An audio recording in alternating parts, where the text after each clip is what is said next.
PS4 வாகனங்கள் மோசடியாக பதிவு செய்யப்பட்ட விவகாரத்தில் போலீசார் வழக்கு பதிவு செய்திருக்கிறார்கள். நீதிமன்ற உத்தரவின் அடிப்படையில் போக்குவரத்து இணை ஆணையரின் புகாரில் இந்த வழக்கு பதிவு செய்யப்பட்டிருக்கிறது. போக்குவரத்து இணையதளத்தை ஹேக் செய்து போலி ஐடிக்கள் தயாரித்து PS4 வாகனங்கள் பதிவு செய்யப்பட்டிருக்கின்றன. விவரங்களோடு செய்தியாளர் கிருஷ்ணா இணைகிறார். கிருஷ்ணா, என்ன பின்னணி?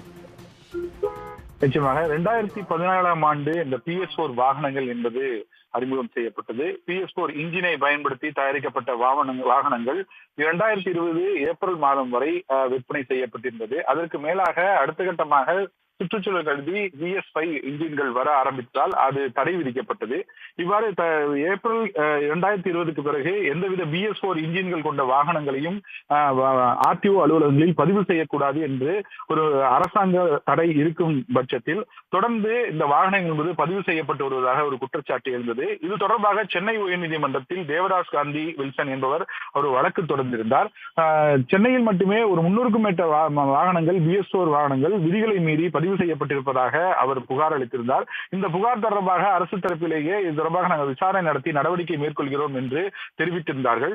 இந்த நிலையில்தான் தற்போது சென்னை போக்குவரத்தின் இணை ஆணையர் பொன் செந்தில்நாதன் இது தொடர்பாக விசாரணையை மேற்கொண்டிருக்கிறார். தனது தெற்கு மண்டலத்தில் இருக்கும் சென்னை தெற்கு வட்டார போக்குவரத்து அலுவலகத்திலும் அதே நேரத்தில் தென்மேற்கு வட்டார போக்குவரத்து அலுவலகத்திலும் சுமார் 357 வாகனங்கள் BS4 வாகனங்கள் 2020 ஆண்டுக்கு, அதாவது தடை செய்யப்பட்ட நாட்களில் பதிவு செய்யப்பட்டது போன்று அது பதிவேற்றம் செய்யப்பட்டிருப்பதாக கண்டுபிடித்திருக்கிறார். இந்த மோசடி என்பது அந்த போக்குவரத்து இணையதளத்தை ஹேக் செய்து இந்த மோசடி என்பது நடந்திருப்பதாக விசாரணையில் அவர் கண்டுபிடித்திருக்கிறார். குறிப்பாக ஆன்லைனில் பதிவேற்றும் பொழுது அங்கிருக்கும் அலுவலர்களின் யூசர் ஐடி பாஸ்வேர்டை பயன்படுத்தி ஏப்ரல் 2020க்கு முன்பாகவே இந்த வாகனங்களை எல்லாம் பதிவு செய்தது போன்று மோசடி செய்திருப்பதை அவர்கள் கண்டுபிடித்திருக்கிறார்கள். இந்த போலி யூசர் ஐடி பாஸ்வேர்டு தொடர்பாகவும் இவ்வாறு ஹேக் செய்த விவகாரம் தொடர்பாகவும் வாகன விற்பனையாளர் பூபதி என்பவரை தற்போது அவர் மீது வழக்கு என்பது சென்னை மத்திய குற்றப்பிரிவு போலீசார்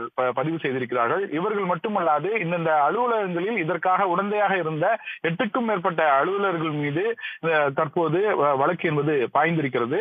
தற்போது இந்த விவகாரம் தொடர்பாக தீவிர விசாரணை மேற்கொண்டு இதுபோன்று எத்தனை வாகனங்கள் BS4 வாகனங்கள் பதிவு செய்யப்பட்டிருக்கிறது என்பது குறித்து தீவிர விசாரணை என்பது தற்போது சென்னை மத்திய குற்றப்பிரிவு போலீசாரால் மேற்கொள்ளப்பட்டு வருகிறது. நாளை இந்த விவகாரம் தொடர்பாக சென்னை உயர்நீதிமன்றத்தில் வழக்கும் வெளியாக இருக்கிறது. கிருஷ்ணா, விவரங்களை வழங்கியமைக்கு நன்றி. உடனுக்குடன் செய்திகளை தெரிந்து கொள்ள சன் நியூஸ் பெல் ஐகானை கிளிக் பண்ணுங்க.